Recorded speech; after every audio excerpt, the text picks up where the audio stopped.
আয়েশা রাদিয়াল্লাহু তাআলা আনহা বলেন, কুনতু আশরাবুল মা ওয়া আনা হায়েজ, আমি পানি পান করতাম তখন আমি ঋতুবতী। সুমা উনাবেলেহু, গিলাসটা আমি রাসূলের হাতে দিতাম। ফায়াজাফাহু ফি মাওজিফিয়ে, তিনি মুখখান ওইখানে লাগাতেন যেখানে আমি মুখ লাগিয়ে পানি পান করেছি, তখন আমি ঋতুবতী। আমার হায়েজ অবস্থায় আমি গিলাসে পানি পান করে গিলাসে পানি রেখে দিয়ে নবীর হাতে দিয়েছি, নবী ওখানে মুখ লাগিয়েছেন যেখানে আমি মুখ লাগিয়ে পানি পান করেছি। তিনি বলেন, ওয়াতারাকুল আরকা, ওয়াতারাকুল আরকা, আমি গোস্তওয়ালা হাড় নিজে ছিঁড়ে খেতাম, এরপরে রাসূলের হাতে দিতাম। রাসূল ওখানে দাঁত লাগিয়ে ছিঁড়ে খেতেন যেখানে দাঁত লাগিয়ে আমি ছিঁড়ে খেয়েছি, তখন আমি ঋতুবতী। তফাৎ বুঝতে পারি না?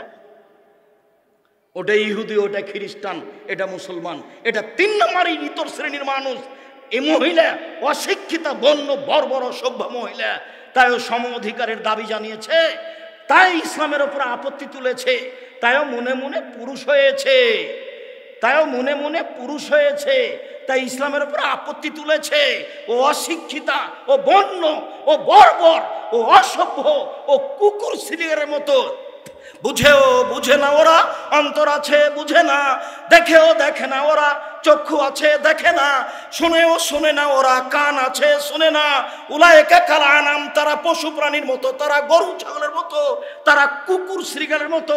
এরাই হচ্ছে পশু প্রাণীর মতো, এরাই হচ্ছে গরু ছাগলের মতো, এরাই হচ্ছে কুকুর শ্রীগালের মতো।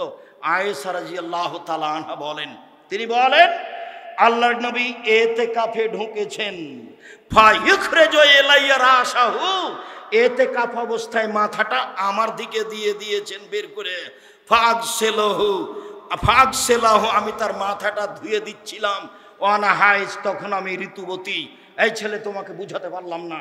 হাদিস বুখারী মুসলিম। আয়েশা বলছেন রাদিয়াল্লাহু তাআলা আনহা, আল্লাহর নবী ইতিকাফ অবস্থায় মাথাটা আমার দিকে বের করে দিয়েছেন, তখন আমি মাথাটা ধুয়ে দিচ্ছি, চিরুনি করে দিচ্ছি, তখন আমি ঋতুবতী। চলো, আয়েশা রাদিয়াল্লাহু তাআলা আনহা বলেন, কারণ নবী সাল্লাল্লাহু আলাইহি ওয়াসাল্লাম ইয়াত্তাকিউ ফি হিজরি, আল্লাহর নবী আমার উরুরানের উপরে শুয়ে থাকতেন, বসে থাকতেন মাথা দিয়ে। ওয়ায়াকরাউল কোরআনা, কোরআন মাজিদ পড়তেন। ওয়ানা হায়েজ, তখন আমি ঋতুবতী। আল্লাহর নবী আমার উরুরানের উপরে মাথা দিয়ে থাকতেন, বসে থাকতেন উরুরানের উপরে, তিনি কোরআন তেলাওয়াত করতেন, তখন আমি ঋতুবতী। আয়েশা রাদিয়াল্লাহু তাআলা আনহা বলেন, একদা আল্লাহর নবী বলেন, আয়েশা জি নাবেরিল খুমরাতা মিনাল মসজিদ থেকে জায়নামাজটা দাও তো, চাটাইটা দাও। তাই আয়েশা রাদিয়াল্লাহু তাআলা আনহা বলছেন, ইন্নী হিজতু, আমি যে ঋতুবতী। তখন আল্লাহ রাসূল বলছেন, লাইসাত হাইজাতুকা বিয়াদিকি ফিয়াদিকি, আরে হাইজ কি তোমার হাতে লেগে আছে? যাও মসজিদে যাও। হাইজ কি তোমার হাতে লেগে আছে? যাও মসজিদে যাও, মসজিদ থেকে জায়নামাজ নিয়ে আসো। মসজিদে ঘর তৈরি করে দেওয়া হয়েছিল একজন ঝাড়ুদার মহিলার, যুবতীর, যে মসজিদ ঝাড়ু দিত, ঋতু অবস্থায় মসজিদে থাকতো। ইসলাম ঋতু অবস্থায় মহিলাকে মসজিদে থাকার অনুমতি দিয়েছে। ইহুদি খ্রিস্টান ওদেরকে বাড়ি থেকে বের করেছে, ওরা কেন পচে গেছে। এই বোকা 3 নম্বর ইতর শ্রেণীর নারী ইহুদি খ্রিস্টানের পথে পা দিয়েছে। বেগম রোকেয়া তাদের বোকা বানিয়েছে। বেগম রোকেয়া বলেছে অবরোধবাসিনী, তাই তো রংপুরের মহিলা লিখেছে, কেন হব অবরোধবাসিনী, আমরা অবরোধবাসিনী নই। তাই তো রংপুরের মহিলার বলে লিখেছে সম অধিকার নয়, মর্যাদা চাই। তাই তো রংপুরের মহিলা লিখেছে, কেন এই নির্যাতন কি তার প্রতিকার, কেন এই নির্যাতন কি তার প্রতিকার। তাই তো রংপুরের মহিলা লিখেছে, শিক্ষা বনাম জাহেলিয়ত, এটা শিক্ষা নয়, এটাই বন্যতা, এটাই বর্বরতা, এটাই অসভ্যতা, অবক্ষতা। ও মনে মনে ছেলে হয়ে গেলে তো খালার বিবাহ দেওয়াই হলো, এ তো ফুফুর বিবাহ দেওয়াই হলো। ফুফু বিবাহ দিয়ে দিয়েছে, ভাইয়ের মেয়ের ভাস্তির বিবাহ দিয়ে দিয়েছে, বাপ ভাইকে না বলে। অবাক দুনিয়া। রাসূল সাল্লাল্লাহু আলাইহি ওয়াসাল্লাম এভাবে বলছেন, ফুফু এভাবে বলছেন, পৃথিবীর অবস্থা আরো খারাপ হবে। গাধা যেমন গাধীর সাথে মিলে লজ্জা বুঝে না, ষাঁড় যেমন গাধীর সাথে মিলে লজ্জা জানে না, মানুষ তেমন খোলা মাঠে জেনা করবে, লজ্জা বুঝবে না। সেদিন চলে এসেছে, সেদিন আসছে। সম্মানিত দিনী ভাই বোন, খুব সাবধান সতর্ক, শক্ত হাতে পরিবারকে দমন করতে হবে। এক, আনফিক আলাইকা আনফিক তৌলিক, আর তুমি তোমার সম্পদ তোমার ছেলে মেয়ের উপরে খরচ করো। দুই, ওয়ালা তারফান হুমাসাক আদাবান, শিষ্টাচারের ছেলে পরিবার থেকে উঠিয়ে নিও না। শক্ত হাতে পরিবারকে দমন করতে হবে, শক্ত থেকে শক্ত হাতে পরিবারকে দমন করতে হবে। ওয়াখিফহুম ফিল্লাহ, দিন রাত ছেলে মেয়েকে আল্লাহর ভয় দেখাতে হবে। আব্বু এটা ঠিক নয়, আম্মু ছি ছি ছি ছি ছি, আম্মু এই পোশাক পরেছো কেন, ছি ছি ছি, আম্মু তোমার নখ কেন বড়, নখে কেন নেইল পালিশ, আম্মু ইহুদি খ্রিস্টানদের পতিতালয়ের মেয়েদের নখ বড় থাকে, নাকে নখে নেইল পালিশ থাকে। ইহুদি খ্রিস্টানদের পতিতালয়ের মেয়েদের নখ বড় থাকে, নখে নেইল পালিশ থাকে। ইহুদি খ্রিস্টানদের পতিতালয়ের মেয়েদের নখ বড় থাকে, নখে নেইল পালিশ থাকে। কখন কখন আমি মাস্টার ডিগ্রি পাস মানুষ, আমার মেয়ে কখন ইহুদি হয়েছে, আমার মেয়ে কখন খ্রিস্টান হয়েছে আমি হিসাব করতে পারিনি। কাছাকাছি একটা পর্যায়ে আপনার স্ত্রীকে এক চাটিয়া দায়ী করা হবে। একটু থামেন, অপেক্ষা করেন, এই ছেলে বসো, পরিবেশ নষ্ট করো না। সম্মানিত দিনী ভাই বোন, বলছিলাম রাসূল সাল্লাল্লাহু আলাইহি সাল্লাম কিভাবে দাম দিলেন, চলেন দেখাই একটার পর একটা। আমর ইবনে আস বলেন, রাসূল সাল্লাল্লাহু আলাইহি সাল্লাম বলেছেন, আর দুনিয়া কুল্লুহা মাতা খায়রু মাতাই দুনিয়াল মারাতু সালেহা, সারা পৃথিবী সম্পদ, দামি সম্পদ হলো নারী। দামি সম্পদ পুরুষ নয়, দামি সম্পদ স্বর্ণ দিয়ে বাড়ি বানানো বাড়ি নয়। পৃথিবীতে দামি সম্পদ হলো ভালো স্ত্রী। শুনেন, রাসূল সাল্লাল্লাহু আলাইহি ওয়াসাল্লাম বলেন, সাওবান রাদিয়াল্লাহু তাআলা আনহু বলেন, লাউ আলেমনা আইয়ু মালিন আফজাল ফানাত্তাখিজাহু, আমরা যদি জানতাম দামি সম্পদ কোনটা তাহলে সংগ্রহ করে নিতাম। আমরা যদি জানতাম দামি সম্পদ কোনটা তাহলে সংগ্রহ করে নিতাম। তখন আল্লাহ রাসূল বলছেন, আরে থামো থামো থামো থামো, দামি সম্পদ আফজালহু, সবচেয়ে দামি সম্পদ এক লিসানুন যাকির, ওই জিহ্বা, যে জিহ্বা সুবহানাল্লাহ বলে, আলহামদুলিল্লাহ বলে, আল্লাহ আকবার বলে, সেই জিহ্বা হচ্ছে সবচেয়ে দামি সম্পদ। দুই, কালবুন শাকের, অল্পতে যে অন্তর খুশি হয়, যাক ব্যবসায়ী সন্ধ্যার সময় 20 টাকা লাভ হয়েছে আলহামদুলিল্লাহ, এটাই যথেষ্ট। এ অন্তর সবচেয়ে ভালো অন্তর। ওয়াজাওজাতুন মুমিনাতুন তুইনু যাওজাহা আলা দীনিহি, ওই মহিলা ভালো যে তার স্বামীকে দ্বীনের উপরে সহযোগিতা করতে পারে। শুনুন, আমাকে খুশি করার জন্য দামি শাড়ি কিনবেন না, ঘুষ দিয়ে চাকরি করবেন না। আমি দেবীনগরের গ্রামের মেয়ে, লবণ ভাতেই খুশি, যেভাবে রাখিবেন সেভাবেই থাকিব, কোনো প্রকার আপত্তি থাকিবে না। কোনো দিন কোনো কাপড়ে হাত দিয়ে বলবো না এই কাপড়টা মোটা, এটা নিব না। আমার পক্ষ থেকে কোনো প্রকার অভিমান থাকিবে না, আমার পক্ষ থেকে কোনো প্রকার আপত্তি থাকিবে না, প্রতিবাদ থাকিবে না। আপনি যাহাই বলিবেন তাহাই মানিব, পাপ না হলে মানতে বাধ্য থাকিব। আমি নিজেকে আপনার পায়ের নিচে রেখে আপনাকে যথাযথভাবে মূল্যায়ন করে দুনিয়া থেকে বিদায় নিতে চাই, পরকাল পেতে চাই। এই হলো ভালো নারী। আপত্তির পর আপত্তি করে যে, সে হলো হস্তিনী নারী। যেই স্বামীকে সহযোগিতা করতে পারে, ব্যাপারটা কি?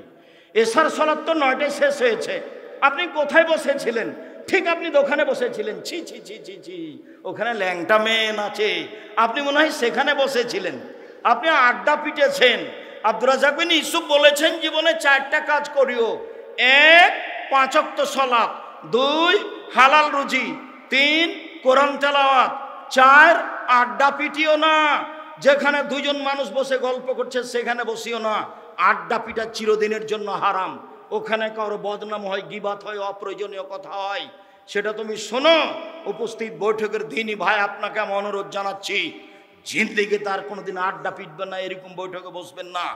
রাসূল সাল্লাল্লাহু আলাইহি সাল্লাম বলেন, আমর ইবনে আউফ রাদিয়াল্লাহু তাআলা আনহু বলেন, রাসূল সাল্লাল্লাহু আলাইহি সাল্লাম বলেছেন, এজা সাল্লাত খামসাহা, মহিলারা যখন 5 ওয়াক্ত সালাত আদায় করবে, অসামাত সারাহা, রমজান মাসের সিয়াম পালন করবে, অতাদ বালাহা, স্বামীকে মেনে চলবে, ওয়াহসানাত ফারজাহা, জেনায় লিপ্ত হবে না, ফালতাদখুল মিনাই বাবিন মিনাল আবওয়াব শাহ, জান্নাতের যে কোনো দরজা দিয়ে চাইবে ঢুকে যাবে।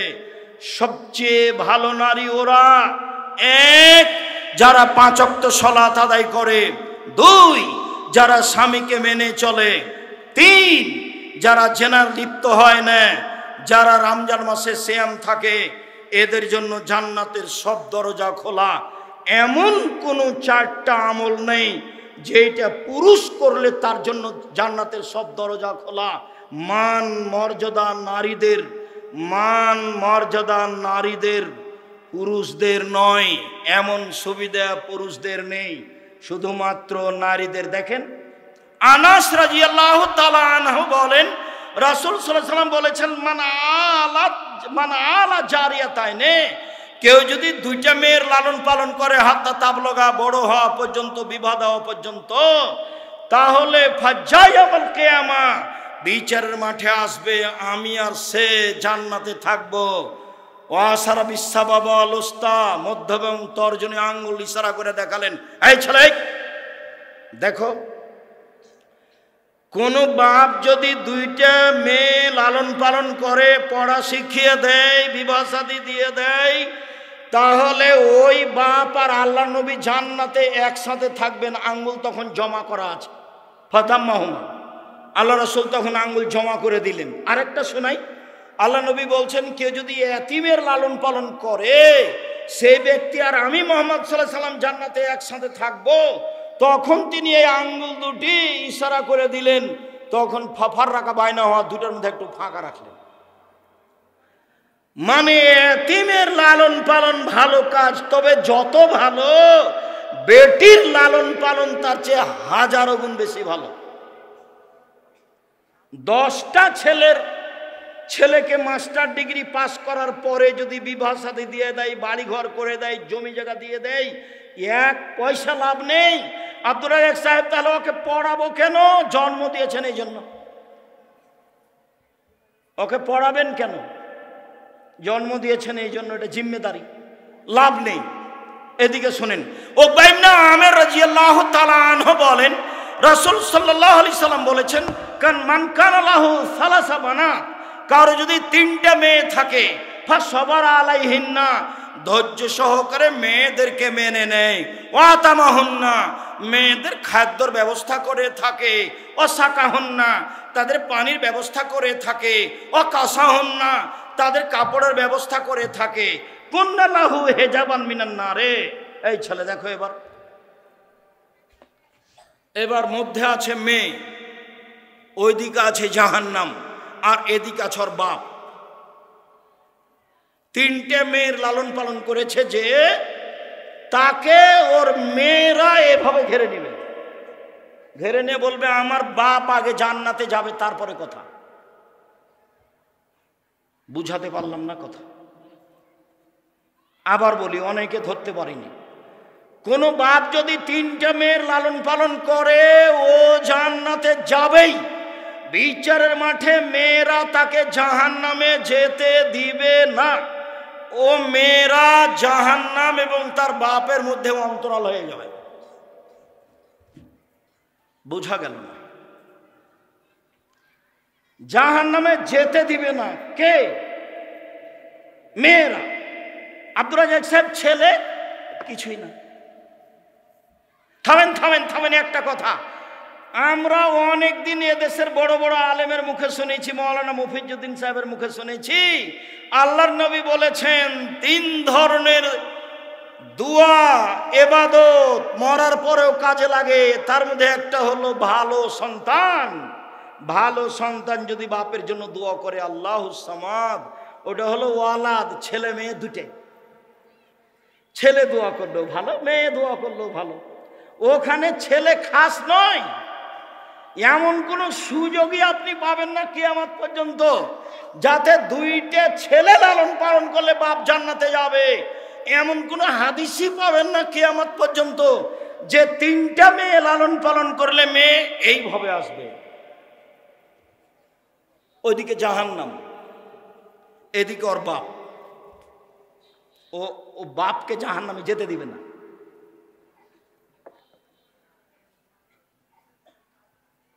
আবু মুসা আশআরী রাদিয়াল্লাহু তাআলা আনহু বলেন, রাসূল সাল্লাল্লাহু আলাইহি সাল্লাম বলেছেন, মান আলা বিনতাইনে, কে যদি দুইটা মেয়ের লালন পালন করে,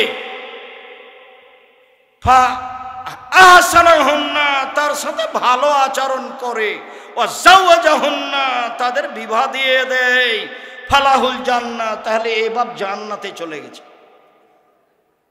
চলেন এবার, এই ছেলে তুমি দাখিল পরীক্ষা দিয়েছো, এবার তোমার জানাটা আমি বলছি। ওইটা দ্বিতীয় পাঠে আছে। সেটা হলো কি, একজন মহিলা দুইটা মেয়ে বাচ্চা নিয়ে এসে আয়েশাকে বলছেন, শোনেন আমাকে কিছু খাওয়ার দেন, আমি ক্ষুধার্ত। তো আয়েশা রাদিয়াল্লাহু আনহা বলছেন, বাড়ি আমি তল্লাশি চালালাম, একটা খেজুর ছাড়া আর কিছু পাইনি। তো আমি খেজুরটা মেয়েটার হাতে দিলাম, মহিলাটার হাতে। মহিলাটা খেজুরটা 2 টুকরা করলো, 2 টুকরা করে 2 মেয়েকে দিল, 2 মেয়ে খেয়ে নিল। মহিলা কিছু খেলো না, বাচ্চা নিয়ে চলে গেল। আল্লাহর নবী বাড়িতে ঢুকতে আল্লাহ রাসূল একটা কথা, কি কথা, এই দেখেন, একজন মহিলা এসে খেতে চাইলো, বাড়ি তল্লাশি করলাম, কিছুই নাই, মাত্র একটা খেজুর, সেটাই তার হাতে দিলাম। অল্প হলেও খেতে চাইলে তাকে দিতে হবে, ফিরাতে হবে না, দিয়ে দিলাম। মহিলাটা খেজুরটা 2 টুকরা করলো, 2 মেয়েকে দিয়ে দিল, নিজে কিছু খেলো না, চলে গেল।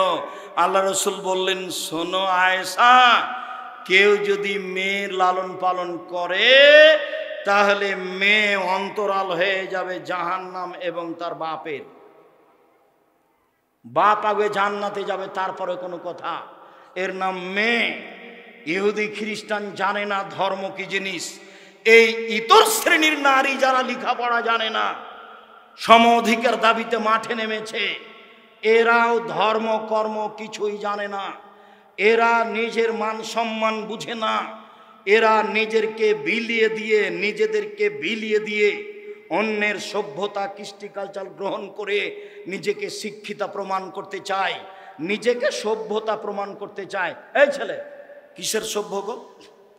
রংপুর, দিনাজপুর, লালমিনহাট, কুড়িগ্রামের এক লোক লন্ডনে বাড়ি করেছে, একটা নিজে মসজিদ করেছে। ফজরের সলাতের পরে সকালের নাস্তা তার বাড়িতে। আমি পিছে পিছে হাঁটছি, সে লোক আগে আগে হাঁটছে। ওর ভাতিজা বাড়ি থেকে বের হয়েছে, এবার ভাতিজার চাচা সামনাসামনি দেখা, আমি পিছনে আছি। ভাতিজা বলছে গুড মর্নিং, চাচা বলল গুড মর্নিং, সকালের অভিনন্দন জানালো। খেতে বসলাম, জনাব। ভাতিজা বলল গুড মর্নিং, আপনিও বললেন গুড মর্নিং, বলেন তো কি হলো?